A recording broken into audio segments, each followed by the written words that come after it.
Триває прямий ефір на телеканалі АТР. Я дякую, що ви залишаєтеся з нами і довіряєте нам. У студії для вас працює Аліна Блохіна. І починаємо ми з такого.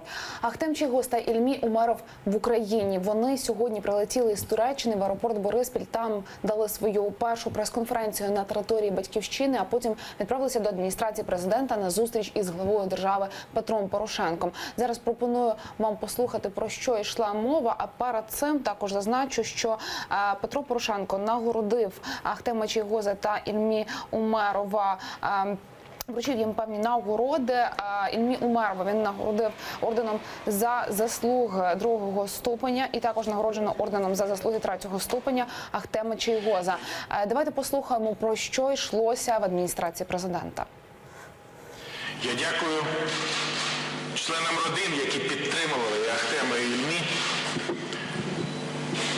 Я дякую журналістам, які в Україні і по всьому світові розповідали правду про силу духа цих двох справжніх українських героїв.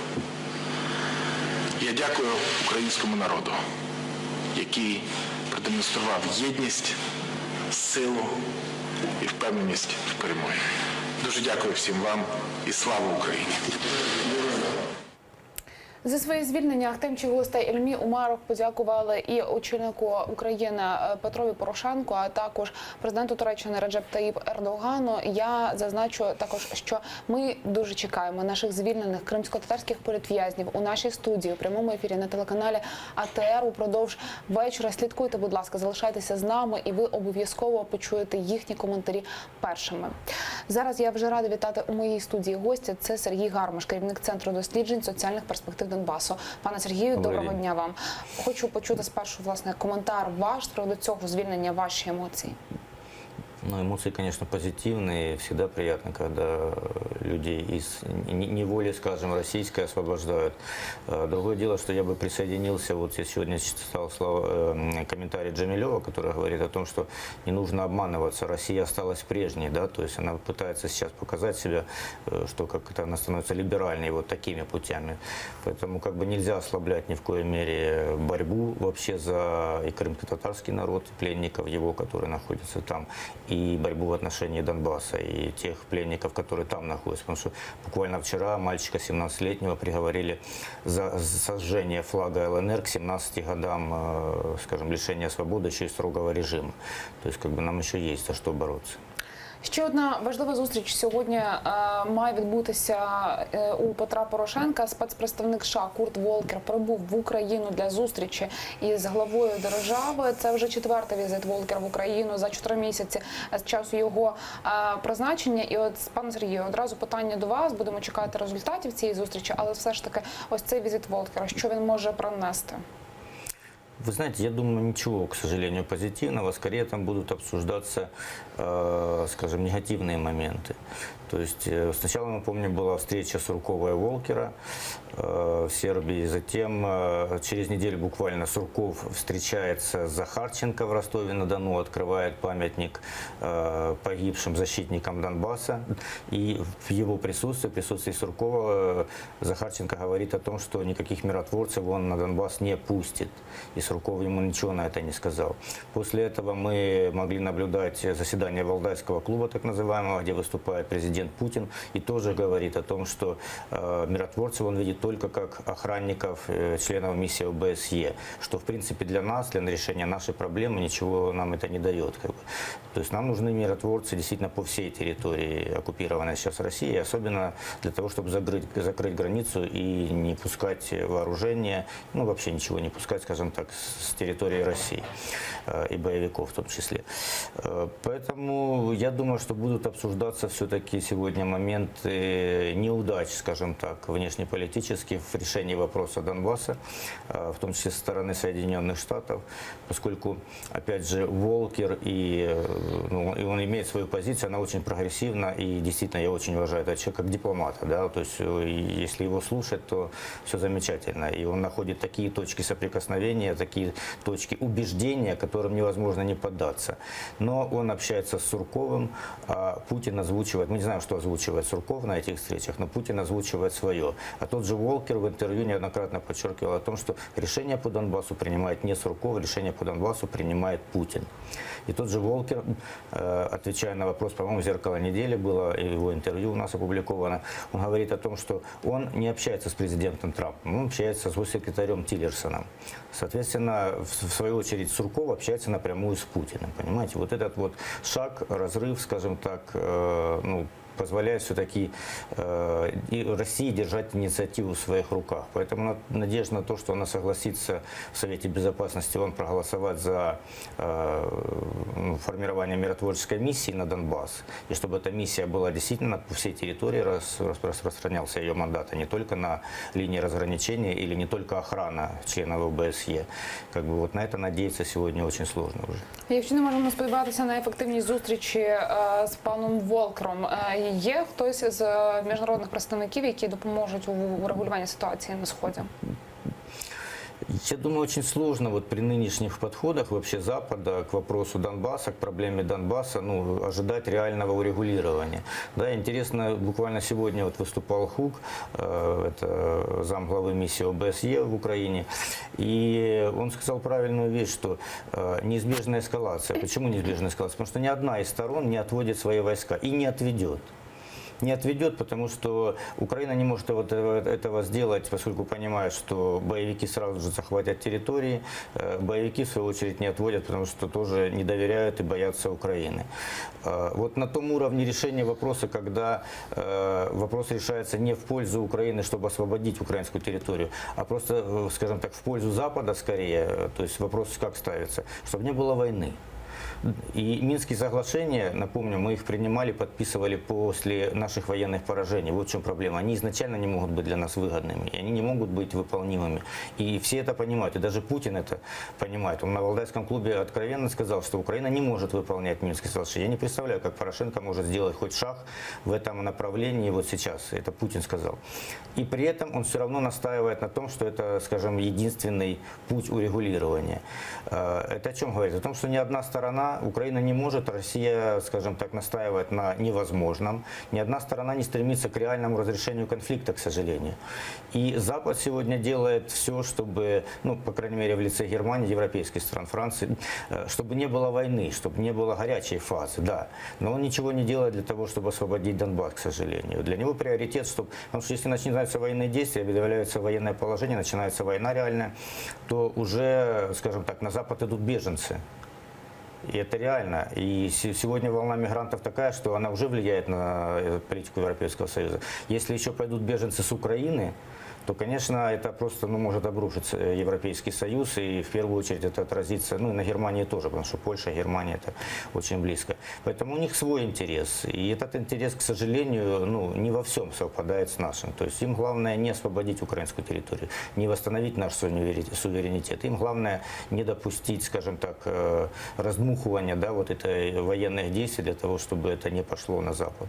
Якщо ми вже заговорили про миротворчу місію, то дуже просте питання, але просте у формулюванні, складне у здійсненні. Блакитні шоломи на Донбасі зможуть зупинити війну чи ні? Это зависит от мандата, который они будут иметь, и зависит от количества. Наше министерство по вопросам оккупированных территорий подсчитало, что там должно быть в таком случае около 60 тысяч миротворцев. Но это очень большая сумма. Я не знаю, есть вообще прецеденты в мире, я не слышал вот таких миротворческих миссий. Давайте не забывать, что 400 километров границы у нас с Россией открыты сейчас. То есть, чтобы закрыть это действительно нужно очень большое количество людей. Поэтому я, честно говоря, не особо верю вот вообще в реальность миссии миротворцев. И я думаю, мало в это кто верит. То есть у нас это используют как, ну, скажем так, пропагандистский эффект, наверное, больше. И, ну, как бы, мне кажется, стороны все, в том числе и Украина, и Россия, и Соединенные Штаты, используют эту тему просто для затягивания конфликта. Ну, то есть для затягивания переговорного процесса, для того, чтобы создать динамику переговоров. Но на самом деле все понимают, что это маловероятно. Хотя, ну, в принципе, как бы ради сохранения переговоров, вообще какого-то диалога, стоит идти вот на такие дипломатические уловки, поэтому здесь нельзя никого обвинить. Просто, ну, параллельно нужно все-таки искать более реальные выхода из этого кризиса. Якими можуть бути ось ці більш реальні виходи з кризу, Знаете, виходу з кризи? Да, почти все, в том числе и зарубежные эксперты, которые занимаются этими вопросами профессионально, в последнее время очень много общаюсь и с нашими украинскими, почти все сходятся во мнении, что нужна не просто миссия миротворческая, нужна международная временная администрация, которая бы осуществляла там полномочия власти и которой бы подчинялись уже вот эти миротворцы. Поскольку нет доверия ни России, ни Украине на той стороне, скажем так, поэтому нужна третья сторона, сформированная из представителей различных стран. Я считаю, что должны быть страны-подписанты Будапештского меморандума, которые являются гарантами территориальной целостности Украины. Вот другие есть мнения, то есть другие страны, в принципе, это может быть страна нормандской четверки. Я думаю, что это в данном случае не столько принципиально. Важно просто определиться, что есть международная временная администрация, которая осуществляет полномочия власти там. И, скажем так, это объективная сторона. Она изначально не может, скажем, выступать против территориальной целостности. Да?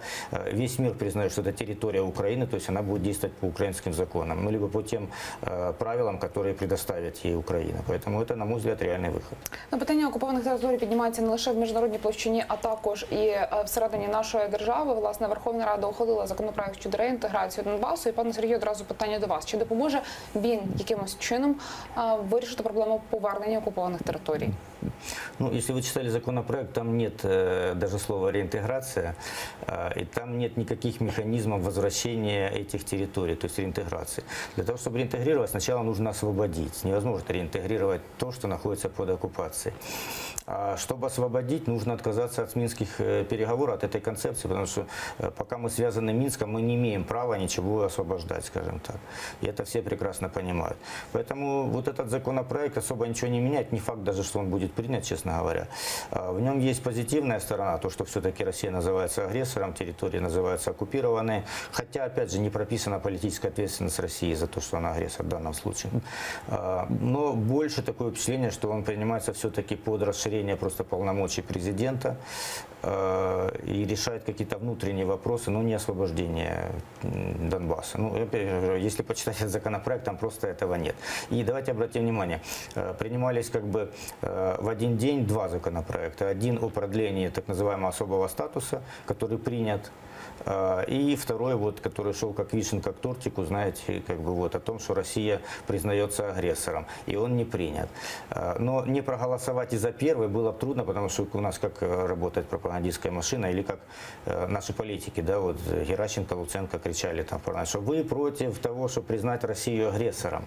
И все, точка. То, что в один законопроект смешали и хорошее, и плохое очень опасно, в принципе, это как бы, ну, людям не показали и не могли показать.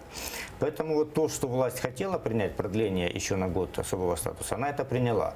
Во втором она, в принципе, не так сильно заинтересована, поэтому даже если примут, я же говорю, там есть и плюсы, и минусы, есть очень серьезные риски, потому что если усиливаются полномочия президента по распуску там органов местной власти, причем не обязательно связанных с зоной АТО, то завтра могут просто вот в Киеве распустить местную власть, скажем, если будет какая-то опасность для власти. Это могут использовать, ну, в политических целях, это очень опасно. Поэтому, ну, по крайней мере, вот эту норму нужно изъять, а потом можно говорить о признании России агрессором. Опять же, давайте помнить, что мы уже 3 раза ее признавали агрессором и в законе по Крыму, и было постановление Верховной Рады соответствующее. І де результат? Да, и результатов особо нет. Ви сказали так, що є багато недоліків у цьому законопроекті щодо реінтеграції Донбасу, але все ж таки, коли він з'явився у парламенті, його дуже почали активно критикувати через те, що саме питання Криму, Крим взагалі не звучав у ньому.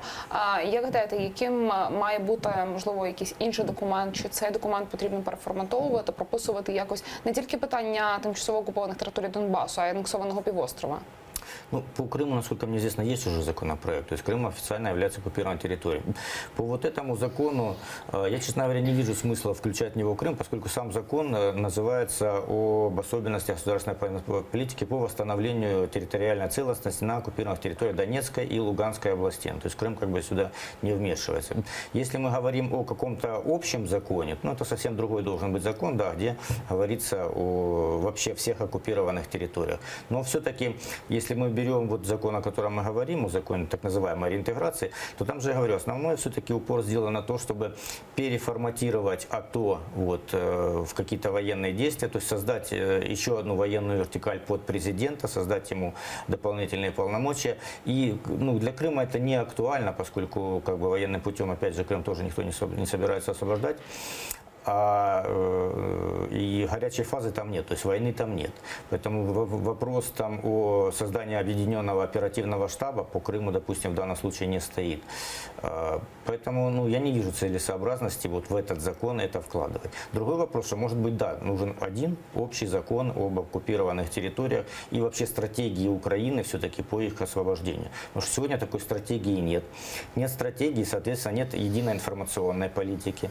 И те, кто живет там, те, кто занимается этим вопросом, вот я же тоже из Донецка, да, мы с этим постоянно сталкиваемся. Мы сейчас не знаем людям, что говорить, да, и никто не знает, к сожалению. У нас один замминистра по вопросам оккупированных территорий говорит, что все уже решено, и скоро настанет весной, там освободят уже все, а другой приходит и через полчаса на том же канале говорит о том, что никакого просвета и ничего хорошего не ждите, понимаете. Вот это все отсутствие общей, скажем так, стратегии по освобождению наших оккупированных территорий. Сегодня мы играем очень ситуативно, очень зависимо от Запада. Вот Запад сказал нам не объявлять в 2014 году военное положение, потому что они боялись беженцев. Мы этого не сделали. А то, что мы этим нарушили кучу законов и поломали всю вообще систему. То есть, да, когда у нас сегодня военных судят судьи, которые проживают фактически на оккупированных территориях, ездят сюда работать. Наших военных судят за то, что они там какого-нибудь сепаратиста остановили, машину у него забрали или допросили. И это считается незаконным, потому что нет же военного времени, нет, скажем, у них не было таких полномочий. И они вообще там вне закона фактически многие действия их находятся, и они находятся. Вот это, ну, скажем так, не просчитали. То есть мы чаще идем на поводу все-таки интересов Запада, наших партнеров. С этим нужно, конечно, считаться, безусловно. Но давайте не забывать великого Черчилля, который сказал, да, что в политике нет друзей, есть интересы. У нас есть свои интересы. Пане Сергію, от точиться так війна за деокупацію і на реальному фронті, і на міжнародному, і на законодавчому, але все ж таки механізм тоді, який врегулювання ситуації на Донбасі, тому що попри те, що вже низку перемир'їв, які оголошували у зоні АТО, вони не діють, ми це бачимо, і чи можна зараз називати от стан, ситуацію на Донбасі вже законсервованим конфліктом чи ні? Можно считать не конфликт законсервированным, поскольку законсервированный конфликт – это когда нет горячей фазы, а можно считать законсервированной ситуацию вот этого конфликта в горячей фазе, законсервированную горячую фазу, которая постоянно обостряется, то есть постоянно идет война фактически, там, с более-менее какими-то затуханиями.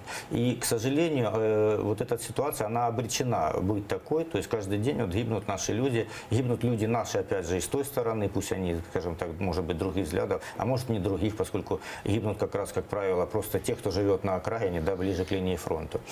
Вот. Почему? Потому что даже когда у нас говорят, вот одна из стратегий, которая в парламенте, да, это отказаться от Донбасса, сейчас навести порядок в Украине, а потом Донбасс как бы уже присоединять сильной страной. Я всегда говорю в таком случае, что мы можем отказаться, но они от нас не отказывают, они нас в покое не оставят, потому что их для этого создавали, для того, чтобы они были точкой дестабилизации Украины. У них там уже танков больше, чем у Германии, понимаете? То есть там создана огромная милитарная машина, целью которой и для чего ее Россия финансирует до сегодняшнего дня, это дестабилизация ситуации в Украине, и политической, и экономической. Сколько денег, скажем, мы тратим на это. А очень тоже серьезный фактор, который сегодня мало учитывают, но все-таки сохраняются потоки контрабанды. Кто занимается этим? Прикрывает СБУ, я это открыто говорю. Местные чиновники, ну, как правило, силовики. А что такое чиновник или силовик, который занимается контрабандой? Он уже на крючке у ФСБ, он уже управляем. То есть вот мы создали вот эту вот, скажем так, механизм удавки для наших же силовиков, наших военных, которая находится в руках Кремля фактически, потому что они дела ведут же совместно, да, с той стороны на эту переходят все это. От якраз хотіла я також торкнутися питання торгівлі з окупованими територіями. Ви кажете, що є там і контрабанда, і якраз не зупиняється, не виключається процес торгівлі з Донбасом. І ви зараз зазначили, скажіть, будь ласка, тоді кому це вигідно? Навіщо? Хто на цьому заробляє? Ну, жесткий, наверное, вопрос. Но я считаю, да, что можно было бы прекратить войну, если бы это было невыгодно, да. Кто зарабатывает? Зарабатывает тот, кто стоит на линии разграничения, во-первых. То есть, в первую очередь, силовики. Но я не думаю, что они для себя все делают, да. То есть, это цепь, которая ведет в Киев. Опять же, наши политики готовятся к выборам. Выборы – это всегда наличные деньги, извините. Это очень серьезные деньги. Откуда их брать, да, сегодня особенно, когда уже есть НАЗК и все прочее, скажем, и электронное декларирование. Это вот Донбасс, та черная, даже не серая уже, а черная экономическая дыра, в которой и пока мы вели официально торговлю, там непонятно, сколько там производилось и сколько налогов сюда передавалось, потому что это же неконтролируемая территория. Мы не могли проконтролировать реальные размеры, скажем так, и масштабы того, что там производилось. А сейчас, да, они забрали эти предприятия, но все равно торговля ведется, экономика, скажем так, работает. От этого никуда не денешься, в принципе. Меня больше пугает не то, что там предприятия стоят. Я за, кстати, экономическую блокаду. Я считаю, что мы не должны спонсировать наших убийц, фактически, противников. Да? Но меня пугает то, что нашим людям, обычным людям, ограничивает возможность перевоза товаров, хотя это как бы один из мостиков вот той самой реинтеграции. Да? Наши люди, которые выехали сюда, не могут вывести оттуда свои вещи, понимаете? И этому не сепаратисты мешают, этому мешает наше государство. Почему я не могу вывести свои вещи? Вот у меня такой вопрос. Для меня это просто дико. То есть мало того, что государство не создало никаких условий для того, чтобы переселенцы имели здесь работу и жилье, есть только дискриминация, нарушение всех прав, в том числе избирательных, основополагающих прав. Ну, я же говорю, и более наоборот, государство еще и мешает даже людям просто вывести свои вещи, личные вещи. Вот я не могу это объяснить, для меня это честно непонятно. То ли выдавливают их туда-назад для чего-то. Яка ситуація з контрабандою наразі? Хто контролює ці потоки? Я сказал, силовики. Мне трудно говорить, Украинские. украинские с этой стороны, с той стороны те. То есть это же взаимная выгода, взаимосвязана. Поэтому там как бы договариваются люди. Они сами этого не скрывают. Тот же Ташкент, вице-премьер ДНР, Тимофеева его фамилия, постоянно об этом говорит. Понимаете? Поэтому здесь... Повертаючись до питання деокупації, в одному з українських видань сказали ви про те, що питання Донбасу може бути вирішене, якщо Захід та Кремль цього захочуть. Утім, з дотриманням мінських угод це буде в мінус Україні. Повертаючись до теми деокупації і мінських угод, чому ви так вважаєте? Чому ви вважаєте, що мінські угоди вони не на користь Україні будуть? Ну, смотрите, буквально сегодня я смотрел выступление Дениса Пушилина, это представитель так называемой ДНР в Минске, который говорил о том, что вот то, что они сейчас реинтегрируются или интегрируются с Россией, то есть вот расширяют связи, этим они выполняют Минские соглашения. Он говорит, что мы не нарушаем. Мы вот движемся в Россию действительно де-факто, и мы этим выполняем Минские соглашения. И он прав на самом деле. Потому что благодаря Минским соглашениям принят закон об особом статусе. Ну, он так не называется, но фактически это так и есть. Который вот продлен буквально недавно Верховная Рада еще на год. И в этом законе написано, да, что эти территории имеют особые возможности, особых отношений с приграничной территорией Российской Федерации. Эти территории имеют возможность иметь свою так называемую народную милицию. А у них уже сейчас в ЛНР называется армия, народная милиция. То есть они уже подготовились. Эти территории назначают судей, прокуроров, милицию, по согласованию, как бы фактически они назначают, понимаете? То есть мы получаем фактически пророссийский анклав, или даже не пророссийский, а российский анклав на территории Украины, который мы содержим, они экономически ослабляют. Они влияют на все принятие всех политических решений в Украине, и при этом как бы Украина фактически не контролирует эту территорию. Вот нужно ли нам это? Я считаю, что вот такое присоединение Украины к ДНР, а не назад, не реинтеграция наших территорий оккупированных, оно только разрушит Украину. Посмотрите, что у нас происходит сейчас в Закарпатье. Там ситуация очень взрывоопасна, практически хуже, наверное, чем в Донецке была и в Луганске. Просто нет внешнего игрока серьезного, сильного, который бы хотел этим воспользоваться. Сама ситуация гораздо хуже. Посмотрите там ту же Волынь, да, где вот эта янтарная мафия фактически контролирует регион. Если сегодня получат одни вот таким образом особые полномочия, какой-то особый статус, причем с помощью России они доведут этот статус просто до абсурда, то есть это будет пророссийская территория, российская территория, там только называться будет Украина, то другие тоже захотят, понимаете, особого статуса. И что у нас нарвет? Нас просто порвет нашу страну. Я думаю, что это все понимают. Это понимает и Украина, поэтому она действительно не выполняет Минские соглашения тоже, как и все остальные. И это все понимают. Я был в Соединенных Штатах вот в начале сентября, там все тоже прекрасно понимают, что Минские соглашения невыполнимы. Но другого механизма нет. Мне так объясняют. Да, вот, чтобы его признала и Россия тоже. Но для меня, как житель Донбасса, это же не решает вопрос. Да? То, что другого механизма нет, и давайте вот тянуть. Путин на Валдае вот показал, что он по-прежнему относится к Украине, как он сказал, воссоединение все равно произойдет. Да? А если мы уйдем с Донбасса, он сказал, то они же там резню устроят и всех порежут. Знаете, для меня, как жителя Донбасса, вопрос, я поеду туда кого? Свою сестру резать, которая там по-прежнему живет, к сожалению? Или соседей своих? Нет, конечно. У нас одна вера, мы один народ фактически. Ну, даже не фактически, а действительно один народ. У нас же нет там разности в национальностях и все прочее. Это же не Сребреница, хоть Путин и сравнил это со Сребреницей, но это совершенно другое, скажем так, другие факторы.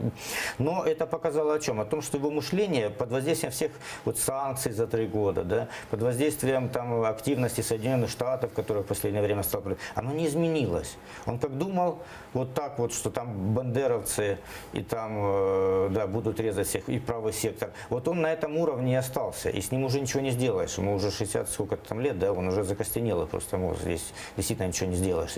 И поэтому, на мой взгляд, все-таки, если говорить о политике санкций, то эти санкции должны быть не такими, как сейчас, что они ослабляют больше не Россию, а тех, кто наложил на нее санкции. Ну, кроме, может быть, Соединенных Штатов. А Европу они сильно ослабляют. Они должны быть такими, чтобы заставить Россию уйти, чтобы они действовали там месяц, действительно, 1 месяц.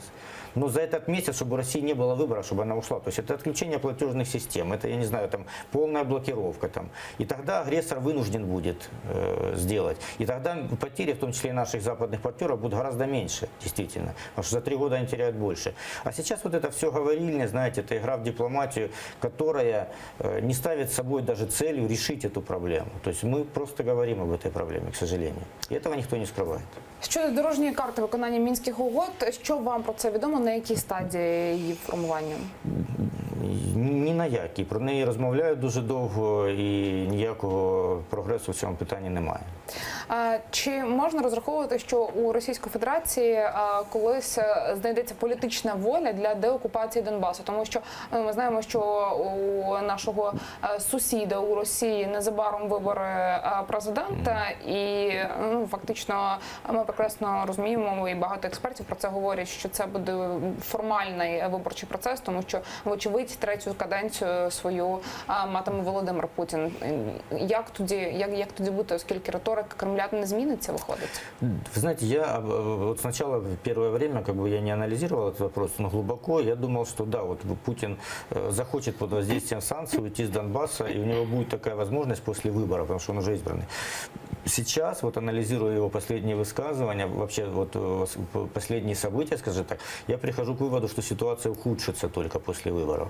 Поскольку Путин идет на свой уже 3-й последний срок, и, ну, я думаю, что последний все-таки, возраст все-таки уже, да, и он захочет наверняка остаться в истории как вот собиратель земель русских, что он уже начал делать. И ну, его психологический портрет показывает, что ему это нужно действительно, и он будет так действовать. И поэтому, скорее всего, давление может только усилиться. Поэтому я бы не ждал здесь ослабления, ну, по крайней мере, по воле Путина. Возможно, если Запад нас поддержит, если Украина станет достаточно сильной, чтобы, скажем так, вот этот чемодан без ручки, который они несут, все-таки выгоднее было бросить, чем нести, тогда да. Но ждать от того, что сама Россия изменит свою позицию, я бы не стал. Я не вижу предпосылок фактических вот к такому изменению позиции. Тоді скажіть, будь ласка, от про свій погляд, механізм повернення окупованих територій. Механизм – это, я уже сказал, международная временная администрация с участием России, никуда мы от этого не денемся, поскольку она член Совета Безопасности, она гарант по Будапештскому меморандуму. И опять же для нее это возможность как-то сохранить лицо и оставить за собой какую-то часть контроля над этим процессом. Вот. И, естественно, это может быть осуществлено только при поддержке Запада. А Западу для этого нужно объяснить, в чем его выгода в этом все-таки. А в чому вигода Заходу? Выгода Запада в том, что этот конфликт таким образом можно разрешить в реальности. И тогда прекратить действительно санкции с России снять, и нормальную торговлю вести, и ну и в том числе и демократизировать Россию в какой-то степени, поскольку мы видим, что вот эти военные гнойники, они позволяют Путину и его режиму закручивать гайки, да, то есть дают повод делиберализировать Россию все-таки. Поэтому прекращение военного конфликта позволит, несет выгоды определенные и Западу в том числе. И России нужно объяснять, да, то, что все-таки жизнь ухудшается. И экономические показатели, пусть не настолько, к сожалению, как у нас любят говорить, потому что мне еще год назад один депутат рассказал, что по нашим подсчетам через полгода Россия пойдет и все будет замечательно. Это, конечно, такое иллюзия, я не знаю, добросовестно, или это они просто так убеждают просто противников этого Минских соглашений, но тем не менее такое звучало. Поэтому временная международная администрация, введение под ее руководством миротворческого контингента, принятие новой конституции Украины вообще. С якими пунктами? С расширением полномочий для всех регионов. То есть никаких особых статусов никому нет. Но всем регионам нужно дать больше полномочий, действительно, экономических как минимум. Никакие силовые, конечно, все должны функции остаться в центре государства. Экономические, да. Центр не сможет, конечно, тогда столько денег пилить, как он сегодня пилит, но это позволит нам сохранить государство. И я считаю, что это позволит и консолидировать всю страну все-таки. И, то есть это один из механизмов такого консенсуса, приемлемого в принципе. Ну, а те, кто там сегодня поднял оружие против своей страны, они должны будут либо уйти в Россию, либо понести ответственность, конечно. Здесь не должно быть никаких компромиссов в этом вопросе, иначе, я же говорю, просто порвет всю Украину. Якщо ми говоримо про тимчасово окуповані території, так, на Донбасі, Донбас якраз і є тимчасово окупованим, утім там точаться воєнні дії, а от щодо Криму, він анексований і наразі усім, крім Росії, зрозуміло, що Крим є суверенною українською територією. То тоді, якщо поки що там ми в процесі так повернення, як бути з Кримом, тому що це питання потрібно вирішувати. Ну, во-первых, не всім це зрозуміло, тому що ми пам'ятаємо виступ президента Чехії Зелмана, да, який сказав, що Крим – це російська територія. Але це не позиція держави. Ми не знаємо насправді цього, розумієте? Думаєте, що він є президент. ризик? Если анализировать, допустим, поведение Чехии, да, то на Донбассе около 200 чехов воевало за это время. В Чехии открыто представительство ДНР или ЛНР, не помню, представительство открыто. Почему оно там работает? Почему его не запрещают? Поэтому о том, что заявление МИДа о том, что это не позиция, может быть, это не позиция государства. Але це було сказано. Но это позиция, как минимум, части истеблишмента этого государства. Это нужно учитывать. И в Европе, в принципе, популярны вот эти настроения, потому что чем дольше конфликт, тем больше Европа понимает, что разрешить его очень сложно. И это все понимают. Даже наши военные говорят, что если за 5 лет конфликт не решится, то потом он будет законсервирован на многие годы. Причем в таком состоянии. Потому что уже дети выросли под воздействием вот этой идеологии, скажем так. Кому было 13 лет, через год будет 18. Да? Это уже взрослые люди, которые будут убивать уже осознанно и идеологически подкованно, скажем так.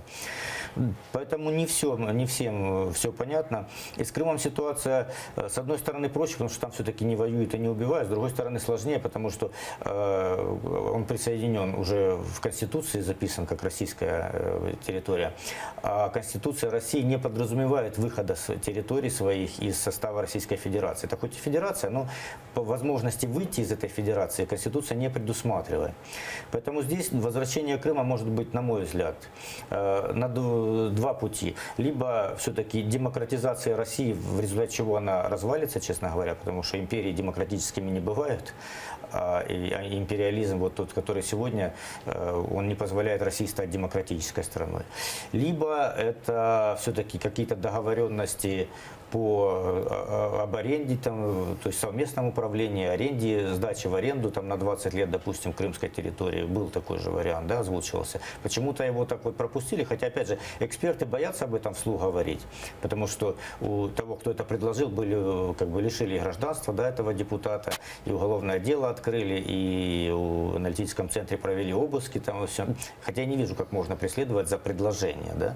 Но, тем не менее, вот, это один из реальных вариантов. Ну, либо, во что мне, честно говоря, не верится, но очень хочется верить, Украина действительно станет таким сильным государством, с которым России придется считаться и сможет, скажем так, может быть, не военной силой, но угрозой военной силы освободить, собрать назад эту территорию.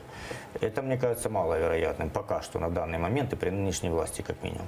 Якщо провести у Криму законний український референдум, якось це вплине? А как мы можем провести на оккупированной территории законный украинский референдум? Я думаю, невозможно. Неможливо. Ну как, ну оккупанты же его будут проводить, они же нас туда не пустят. Добре, скільки часу, на вашу думку, займе повернення тимчасово окупованих територій? І щодо Криму, і щодо Донбасу? Дайте, будь ласка, відповідь. Это, знаете, гадание на кофейной гуще. По Донбассу, я думаю, Але це тривалий процес? Я думаю, он вернется быстрее. Но это зависит очень от многих факторов. Знаете, полгода назад я бы сказал, что там в 2019 году, и сегодня меня, кстати, убеждают некоторые политики, в том числе и связанные с Москвой, что в 2019 году мы Новый год будем встречать в Донецке. Я сегодня не вижу таких предпосылок. Ну, такое, в принципе, возможно. Мало ли что может случиться. Может, Путина инфаркт случится, да, или еще что-то. Поэтому отбрасывать ничего нельзя. Сегодня пока что я вижу, что России выгодно затягивание военного конфликта в горячей фазе для того, чтобы дестабилизировать Украину экономически, политически.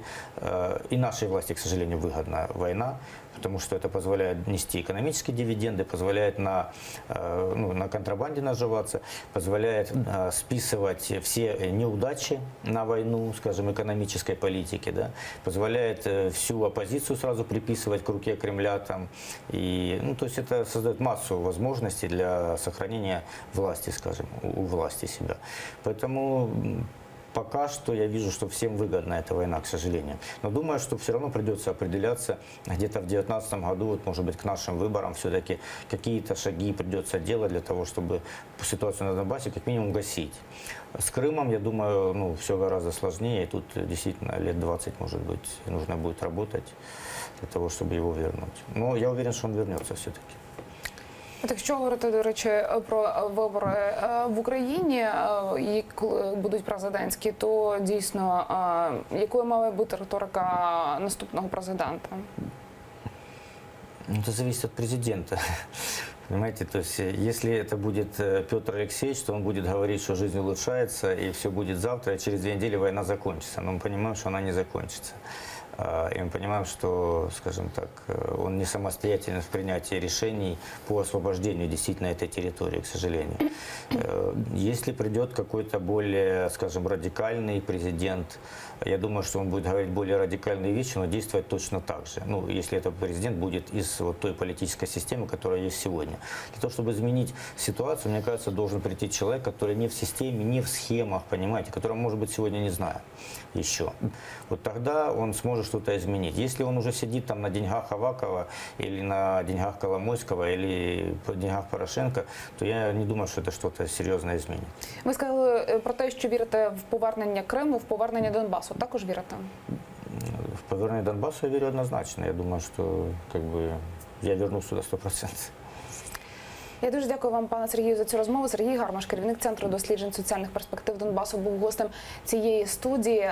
Я нагадую нашим телеглядачам, що ми чекаємо у студії на телеканалі АТР у прямому ефірі Ахтема Чийгоза та Ільмі Умарова, кримськотатарських політв'язнів, яких 25 жовтня Російська Федерація передала турецькій стороні. Вони вже на батьківщині, в Україні, в Києві. Це дуже важлива новина, і вже вони провели зустрічі із засобами масової інформації, із президентом України. Тож ми чекаємо. Слідкуйте за прямим ефіром телеканалу АТР для того, щоб ви першими почули їх у цій студії.